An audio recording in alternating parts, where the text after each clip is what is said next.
It started with the rain.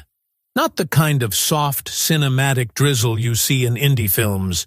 No, this was the real deal. 3 straight days of full-throated Californian downpour. A freak atmospheric river storm the weather nerds on the radio called a Level 2 hydro event. I called it Tuesday. Up here in the hills outside Santa Cruz, we take the weather as it comes. I built this place with that in mind. Every pipe, every drain, every slope. Nothing is here by accident. But that morning, I knew something was wrong before I even put on my boots. I was in the guest studio, wrapping up some server maintenance. One of my tenants, a crypto guy from Cupertino, had fried his backup drive in a power blip.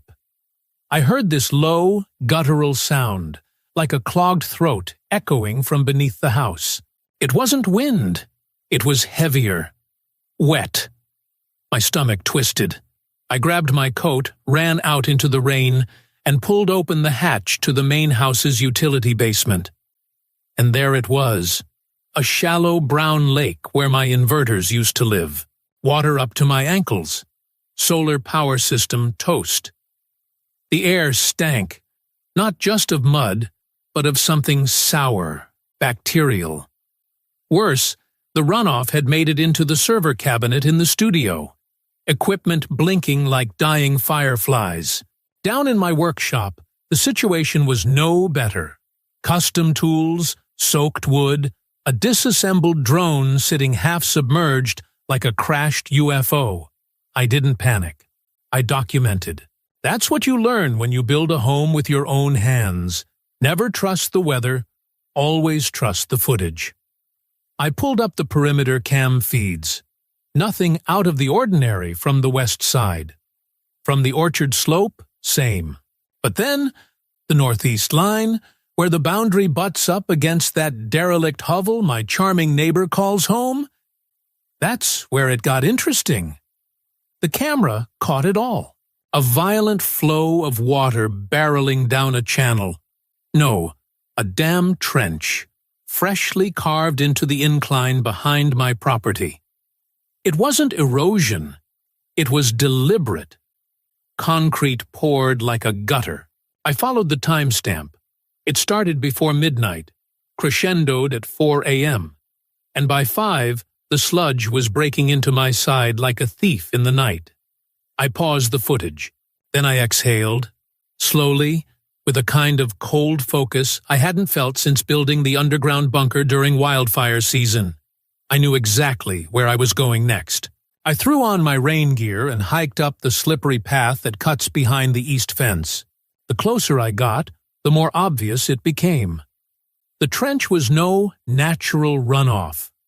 Someone lazy, someone arrogant, had funneled hell straight to my front door, and that someone was standing on his deck, arms crossed, looking like a smug bulldog in a bathrobe. "Morning, Garrett," Loran Beaver said, without a hint of irony. I looked past him to the gaping scar in the earth. "What the hell did you do?" I asked, dead calm. "Just cleared out the old creek bed," he said. "Nature's got a flow, you know. Your place is downhill. You should have accounted for that." "That's not a creek bed," I said. "That's a goddamn artificial chute. You poured concrete." He sniffed, adjusting his robe like a Wall Street exec defending a Ponzi scheme. "Better drainage is good for everyone. Besides, you built that house in the path of natural flow. I've got breathing issues now. The stress you're causing is real. I might need to seek damages." I blinked. Actually blinked. This man had just drowned half my property and was talking about his moral suffering? "You're serious?" I asked. "I've already submitted a complaint to the county," he replied. "They'll want to know why you disrupted the hillside. Could be structural interference, environmental hazard. That bunker of yours, probably affecting soil retention. Maybe seismic risk. We'll let the investigators decide." The wind cut through my coat, but the chill I felt wasn't from the weather. I looked him dead in the eye and said, "You picked the wrong engineer to flood, Loran." And I turned back down the slope, my boots sinking into the wet soil. My soil. Knowing that the next move wouldn't be made with words, but with records, maps, permits, and science, and just enough righteous rage to power a damn hydroelectric dam. By the time I got back down to the house, I was soaked to the bone and mad enough to boil rainwater just by looking at it. I didn't change clothes. I didn't make coffee. I sat down, opened my laptop, and started making calls like I was launching a damn war. Because I was. First up was the environmental inspector I'd worked with when I installed the gray water system 3 years ago. Tamara Lou, sharp as a tack and twice as fast. I didn't need favors, just facts. I told her everything, sent the footage, photos, the water samples I'd already begun collecting in jars labeled with duct tape and expletives. She was on site by noon the next day, clipboard in hand, boots on the ground, and a look that said, "Somebody's about to get wrecked." With her came a licensed geotechnical surveyor named Alvarez.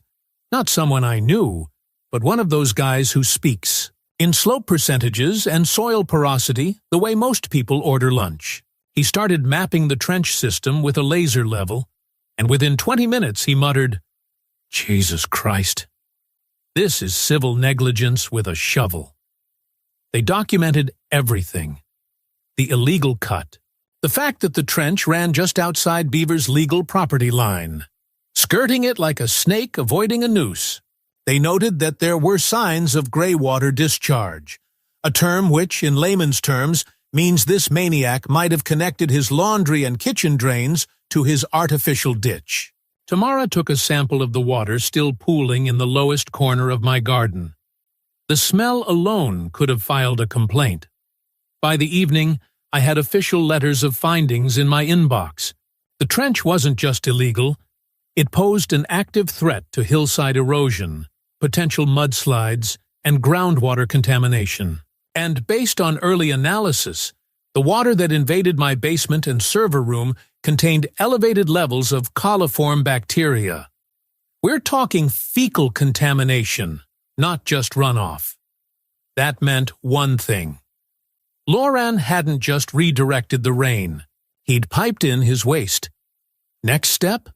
I filed a formal complaint with the Department of Water Resources, then another with the County Building and Safety Division. I submitted digital copies of the survey, the footage, the test results, and the boundary maps. Then I pulled up the small claims court e-filing portal and dropped a claim for $89,000. Damage to the inverters, the flooded server racks, the destroyed tools, and the future cost of mitigation. I itemized every screw, every board, every drop of oil. I didn't exaggerate. I didn't round up. I wanted it airtight. While uploading evidence, I noticed something. Loran's parcel ID was missing some associated permits. Curious, I pulled his address from the county's GIS viewer and went hunting through the building records. What I found was illuminating. No permit for any drainage work in the past 20 years. No soil study. No gray water disposal plan. Not even a basic erosion control approval. Yet, the photos, now time-stamped, geolocated, and backed by surveyor measurements, clearly showed recent construction.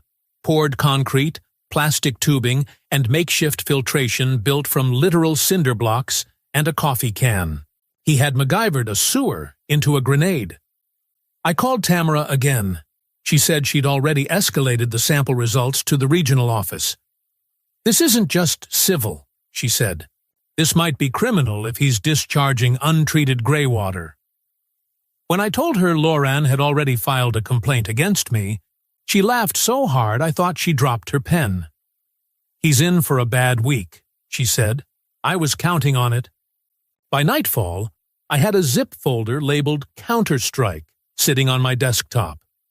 Inside it, every photo, video, test result, and survey line I needed to paint a full picture of Loran Beaver as the pipe-wielding, trench-digging, bacteria-flushing villain he'd become.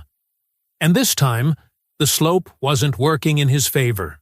I always knew Loran Beaver was a narcissist, but I didn't know he was press-savvy.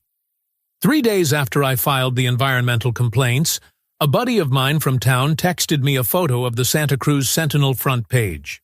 There it was, a full-color shot of Loran, standing heroically on his deck, arms folded like he was auditioning for a Cialis commercial. The headline? Paranoid engineer with bunker disrupts natural water flow, endangers neighborhood. I nearly choked on my coffee. The article painted me as some kind of reclusive prepper, a volatile individual with fortified underground structures and surveillance drones, whose questionable modifications to the hillside were raising concerns for longtime residents. Long time, my ass! Beaver inherited that termite trap 10 years ago and has been micromanaging squirrels ever since. He even managed to sneak in a quote.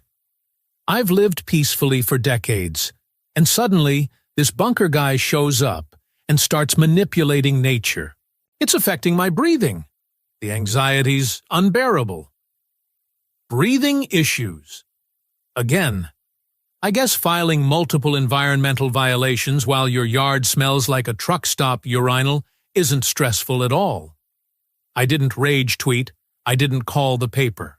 I just opened up my laptop, adjusted the lighting in the guest studio, pulled down the blackout blinds, and hit record. Welcome to the slope, folks. That's how my first YouTube video began. I laid it out. Who I was, what I built, how the rainstorm wrecked my systems, and how, thanks to one neighbor's trench to nowhere, half my property turned into a bio-waste slip and slide. I used footage from the drone, overlaid slope analysis from Alvarez, showed the water test results, and even threw in a few stills of the flooded inverter room. Calm, clear, no theatrics, just facts, data, and one tired engineer explaining hydrodynamics to a misinformed public.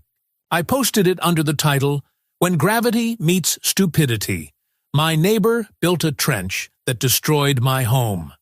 By the next morning, it had 22,000 views, then 50, then 140,000. People loved it. Engineers, lawyers, even gardeners. The comments section turned into a war room. "I'm a civil engineer. This is textbook negligent drainage. This guy's my spirit animal. Please post part 2. Subscribed." I was officially viral. The unlikely poster child for suburban trench warfare. Beaver, meanwhile, started to unravel. A neighbor told me Loran was not pleased. Apparently, he'd stormed into the Sentinel office, demanding they retract the article because now he was getting hate mail. He was yelling about defamation, waving around printed-out YouTube comments like they were court orders. They asked him to leave the building. He didn't. That same afternoon, a second video dropped, Gray Water and Gray Morals, where I broke down what gray water is, why it can't just be dumped on a hillside, and how the trench behind my house wasn't a natural stream, but a homemade sluice gate of doom. I added satellite imagery, public records, and, yes, a clip from his own damn interview where he called it an old creek I just cleared. That quote became a meme in the comments. "Just clearing nature, bro." People started sending me drone footage of their own HOA horror stories. The comment section became a support group. By the end of the week, the local NBC affiliate reached out asking for an interview. I declined, but offered them a press kit with all the data and footage. Their weekend segment was titled Eco-Warrior or Engineering Menace, the Drainage Debate Dividing a California Neighborhood. Spoiler, they sided with me. Loran didn't go quiet, though. Oh no, he doubled down. He emailed the county board, accusing me of altering the historical path of rainfall. He called my studio a data facility, hinting I was probably violating zoning laws. And in a move that was either idiotic or brilliant, maybe both, he sent a complaint alleging my property might contain an unauthorized septic tank. That part made me laugh out loud, not just because it was false, but because the only reason I don't have a septic tank is because I spent months installing an eco-certified compost system with a formal greywater diverter, which, of course, I permitted and documented like a paranoid librarian. Still, I knew what this was. A smoke bomb. A distraction. He was trying to throw mud and see what stuck. I wasn't worried. I was building momentum, and unlike his trench, my foundation was solid. The storm had passed, but the damage remained, both literal and metaphorical. My server room still smelled faintly of mildew and burned plastic, like a wet electrical fire that never quite happened. The garden was shredded, half the vegetables floating away like they were trying to migrate south. My tenant, Zach, the crypto guy, had packed up his gear and moved out, citing moisture concerns and bad karma. I refunded his deposit without argument. I had bigger issues on my hands, but the real tension came from something deeper, something human. The neighborhood was watching. It's funny how people who never cared where water goes suddenly have an opinion when you become a trending topic. Some neighbors applauded me quietly. Literal nods across driveways, supportive glances at the mailbox. Others avoided eye contact, unsure whether I was the victim or some kind of HOA unleashed maniac with a drone army. One guy from the lower cul-de-sac, Dave with the flagpole and the pickup full of conspiracy bumper stickers, asked me if my bunker had its own rain harvesting dome. I told him yes, and that seemed to impress him more than anything else. Then came the knock at the door. 3 of them, actually, all in one morning. First, a couple from the property just downslope from Beaver, the Carltons. Nice people. They said their basement had started leaking for the first time in 17 years. Coincidentally, right after Loran's concrete canal appeared. They'd seen my videos, wanted to know if there was anything they could sign. Second, a single mom from across the ravine, whose kids had started getting rashes. Their backyard play area was now permanently soggy, like a wet sponge that never dries. "It smells like sewer," she said, "but the county said it's runoff." Third, a retired civil servant named Glenn, who handed me a folder. Inside was a copy of a petition he'd started, a formal neighborhood grievance against Loran Beaver for creating an unsanctioned, hazardous water redirection system. It had 17 signatures. One of them was from Dave with the flagpole. That same day, I took everything I had, the footage, the complaints, the water analysis, the news clippings, the drone data, the new testimonies, and sent it to my lawyer friend Mariana, who owed me a favor after I helped her remodel her porch. She read through it all and just said, "We're going full chessboard." We filed an emergency motion for a temporary restraining order against any further construction or modification on Loran's property, citing pending environmental investigations and potential civil damages. The court scheduled a hearing within 72 hours. That alone was enough to give Loran heartburn. But the real kicker? Mariana helped me draft a collective environmental complaint signed by the Carltons, the mom, Glenn, and 5 others.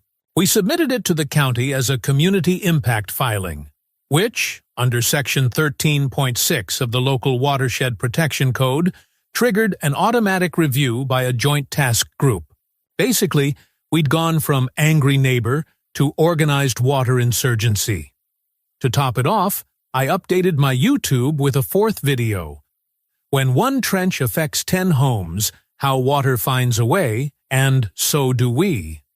It included blurred-out interviews with neighbors, annotated maps, and a new 3D rendering of how the slope should drain naturally, versus what happens when a CPA with concrete fantasies decides to play God. That night, Loran did something unexpected. He came down to my property, uninvited.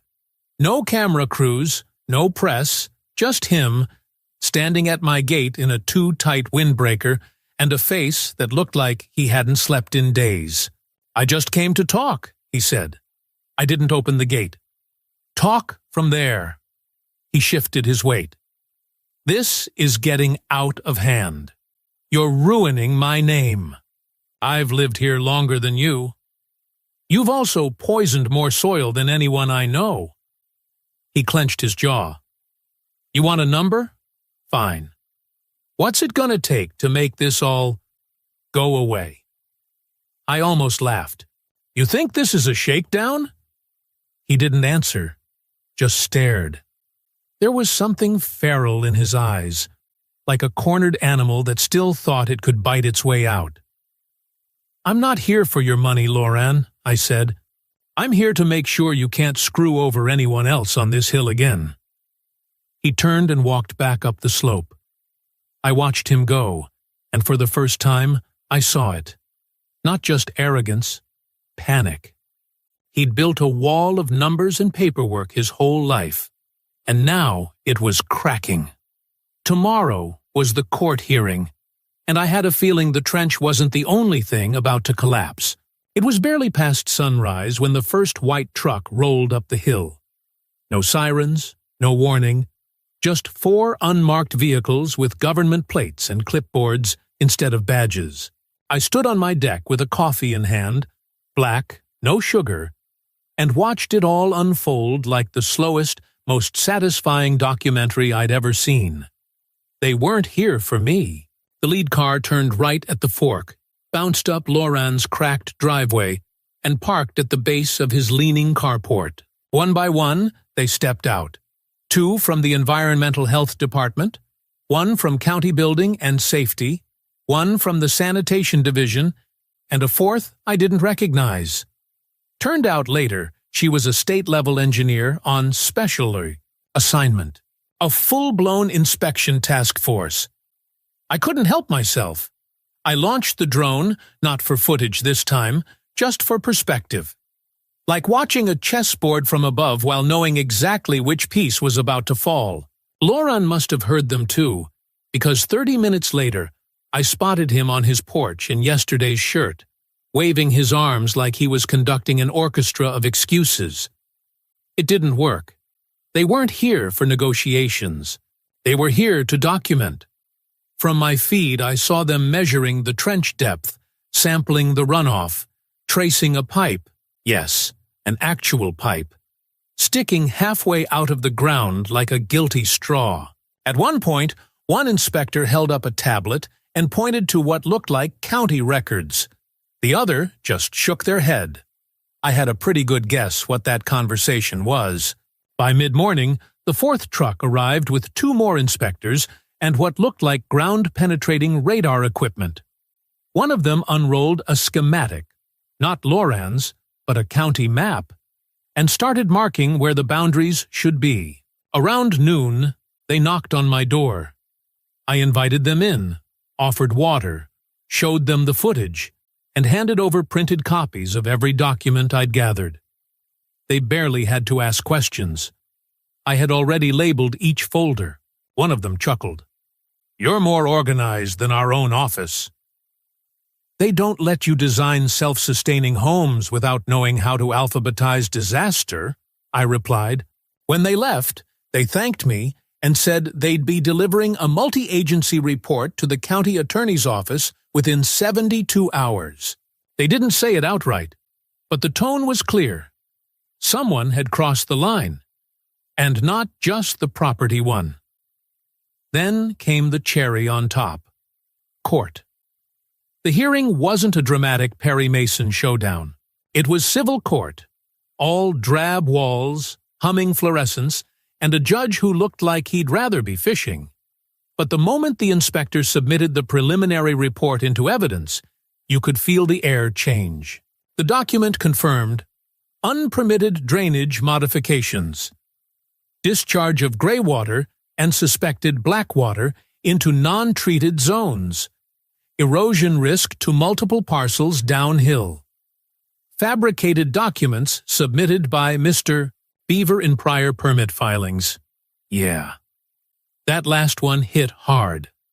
When asked for comment, Loran tried to pull out a wrinkled map with handwritten notations. The judge didn't even look at it. "We're past that," he said. "This is now a matter of compliance and remediation."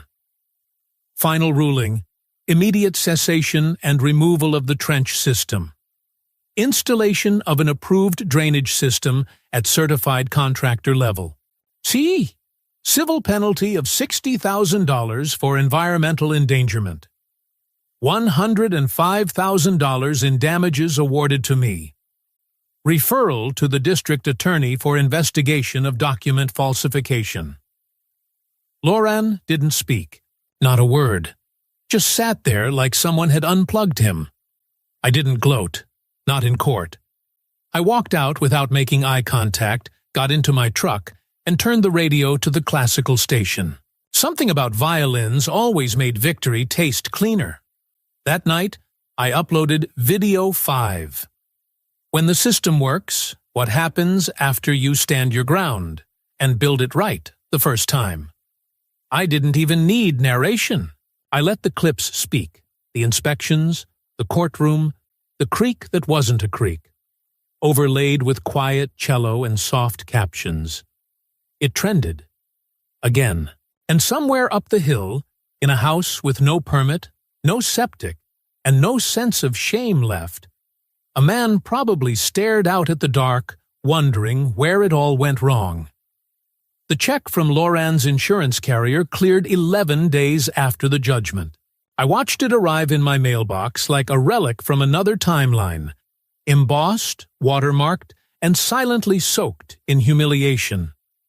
$105,000 and a memo line that simply read, "Court-ordered compensation." No note, no apology, just the kind of bureaucratic closure that tastes better than champagne. I deposited it the same afternoon and called my contractor friend, Ray, a Vietnam vet turned concrete artist with forearms like tree trunks and a moral compass aligned with mine. I didn't want revenge. I wanted infrastructure. "Ray," I said, "I want a wall, not symbolic, not decorative, functional, retaining, flood-proof, and make it beautiful." He chuckled. "How tall?" "Taller than regret," I said. By the end of the week, we broke ground. A team of 6 came in with forms, rebar, and that sweet, humming mixer truck. The new retaining wall would run the entire northeast boundary, from the orchard edge all the way to the rear trailhead. 8 feet tall, 2 feet thick at the base, built with drainage cores, gravel backfill, and an underground French drain system to redirect any moisture that dared wander downhill. I poured in not just money, but attention. Every day I supervised. I added a fiber optic moisture sensor, a buried catch basin with overflow indicators, dual HD security cameras with thermal night vision, mounted not to spy, but to document, in case the neighbor got creative again. On the upper lip of the wall, I had a custom steel plaque welded in. Brushed bronze, raised letters. It read, "Private property, surveillance in use, trespassers will be drained." Ray thought it was too much. I told him it was exactly enough. Loran watched the whole thing go up. At first, from his window. Then from the top of his driveway. Arms crossed.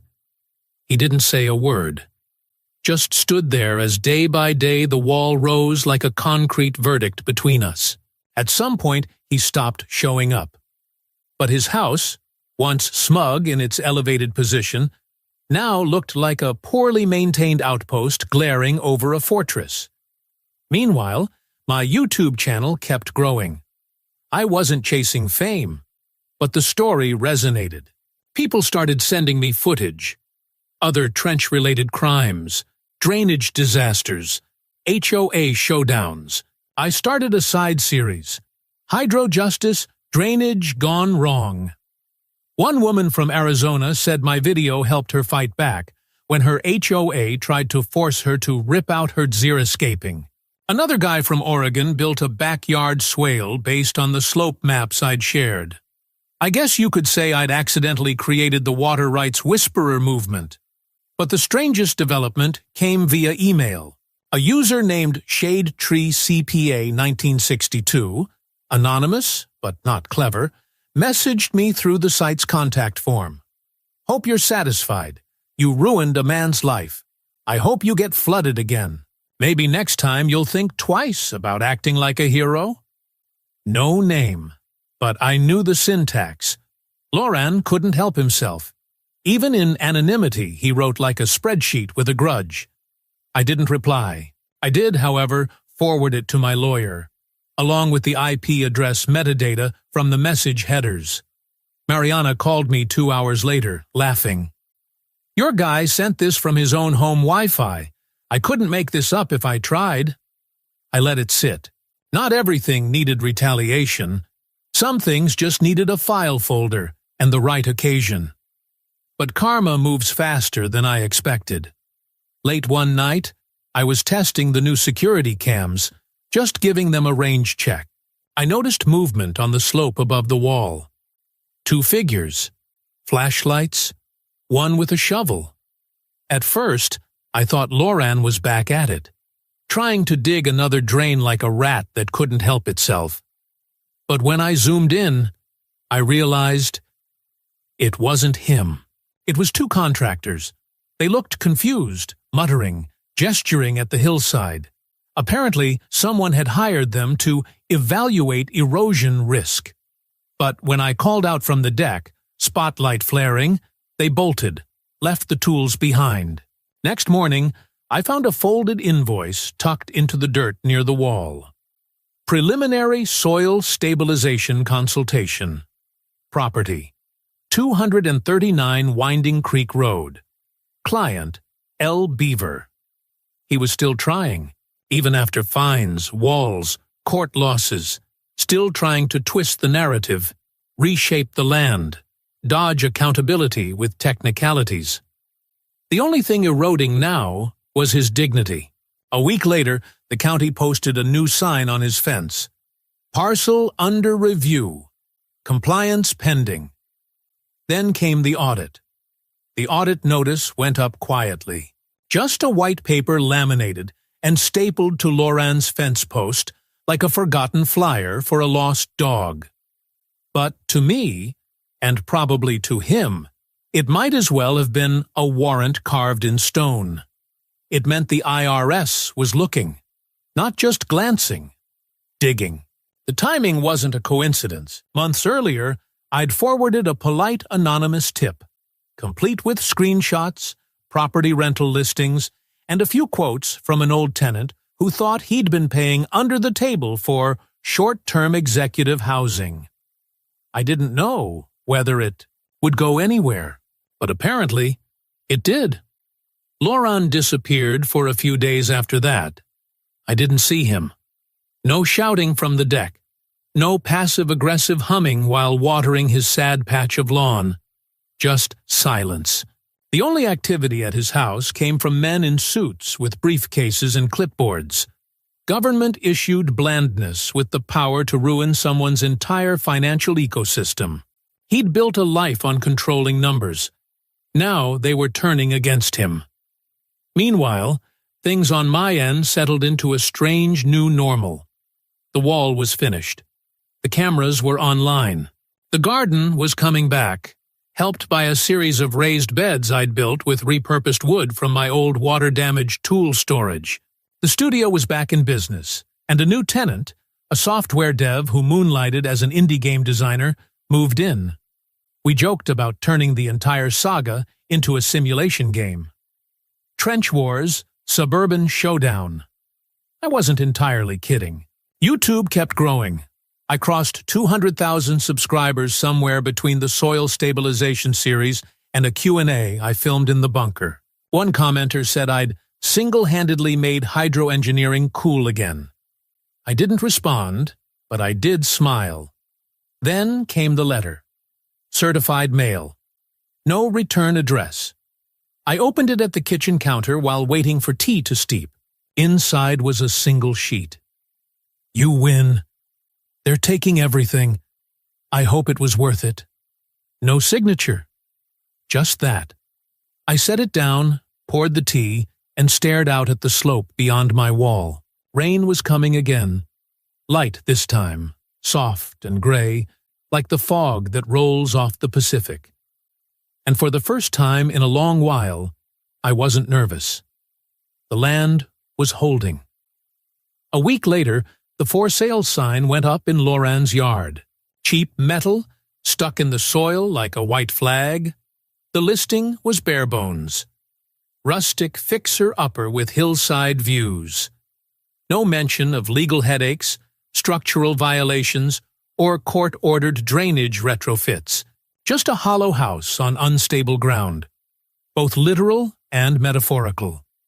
Neighbors came out to watch the moving truck like it was the end of an era. Some waved, some didn't bother. As for me, I decided to mark the moment.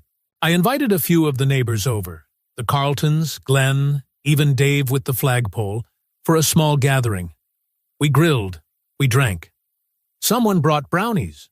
At some point, I fired up the projector and played a highlight reel from the YouTube series. The final shot? A time-lapse of the wall going up, fading into the plaque at the top. Trespassers will be drained. It got a laugh, a real one. The kind that makes your ribs ache and your lungs feel clean. And just like that, the hill was quiet again. For now.